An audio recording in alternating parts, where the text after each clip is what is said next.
The world of wine is vast, not only in the information and knowledge that there is to absorb, but also just flat out in the choices that await any wine lover. Look at the rows upon rows of bottles in a wine store, or at the dictionary-thick wine list that some restaurants have.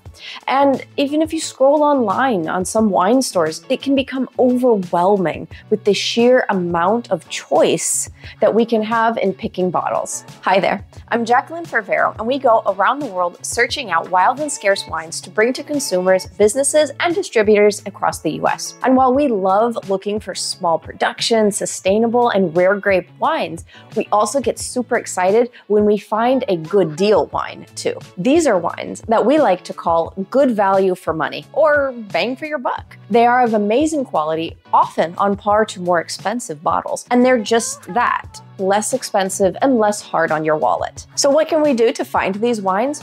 Do you just have to be in the know that this is a good deal? Well, first, to find a trusted wine source like Vero is always a good place to start. But we wanted to share with you today a few tips to get you started hunting out these types of wines on your own. So let's jump in. Tip number 1, look beyond international varieties. There are thousands of grape varieties found throughout the world. So why is it that really only 10 or so make up the largest percentage of wine? And often these well-known varieties like Cabernet Sauvignon or Pinot Noir will come with a hefty price tag. But there is a world of indigenous varieties that are not as well known, but are gaining more popularity as winemakers and wine lovers seek out this more authentic representation of terroir and wines. So search for wines outside of your typical international varieties. Look for uncommon grapes that don't command famous names. I'll be linking a video at the end of this, and you can get more hints in that video for what to look for. And this leads nicely into tip number 2, as by looking for other non-famous grapes, you can also look at something more than just the variety, but also the category of wine. Tip 2, consider second wines. Many wineries will make second wines from grapes that either were harvested in excess of legislation restrictions or maybe on younger vines that are found within the area of control for very famous denominations. As well, the winemaking processes used for these wines might be less involved than their famous counterparts, aka they require less resources and financial investment to produce. This means less or no oak aging and less holding times for wineries to put forward as an investment. And all of this can mean a lesser price on the bottle. While the first thought of second wines brings to mind Bordeaux, the truth is these wines can be found everywhere. Take Italy, for example. There are lots of declassified wines where the grapes are the same and come from the same vineyards as more famous denominations, but they're just not called that. Take, for example, Canalino's Rosso di Montalcino, which is just a declassified Brunello, or Aldo Clerico's Langhe Nebbiolo, that could be a Barolo, but it just wasn't aged as long. There are sometimes even producers that don't want to bother getting extra classifications, such as Aldo Clerico's Barbera d'Alba, that could be technically classified as a superiore if he wanted to. Tip 3, look beyond the star producers. Just like with famous denominations and famous grapes, famous names will equal big prices. By searching out smaller producers that are working in the same areas and in the same ways of big famous names, we can find wines that are authentic, delicious, and without a hefty marketing brand markup. To boot, these artisan wine farmers will have generations of farming experience as well.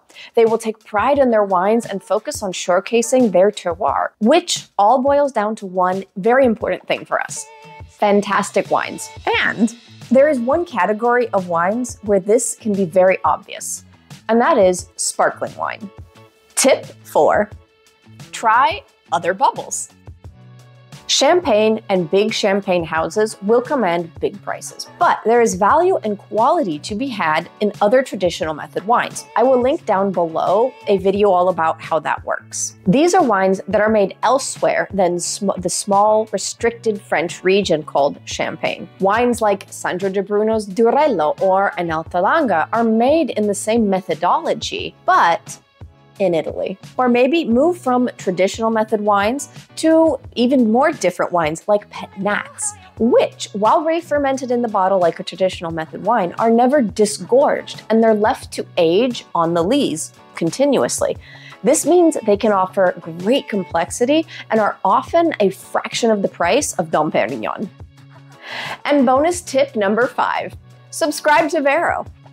All right, I've got one more bonus tip for you, and that is to keep in touch with us here at Vero. Like I said earlier, we love to hunt down wines that fall under all 4 of the previously mentioned tips. And by signing up for our newsletter on verovino.com or subscribing here on YouTube, you will be kept in the loop on new wines and content that just might turn you on to your next favorite Best Buy wine. Or you can leave the selection and the discovery up to our sommeliers by subscribing to the award-winning Vero Club, where 3 or 6 bottles of hard-to-find wines will be shipped right to your door. Sometimes there's some pretty good deals to be found in those boxes. And it's a great way to discover new wines that you might have never heard of before. All of these tips and more is in the blog article that I will link down below. And it's another great reason to subscribe to the Vero newsletter to not miss out on another article like this one. In the meantime, are you ready to hunt down some bang for your buck wines on your own now? Like I said earlier, a great place to start is to see what you can find in the selection available in the Vero shop on verovino.com. You can check out directly online if you're a consumer, or write us for special pricing if you're a business or distributor. Thank you for joining me today.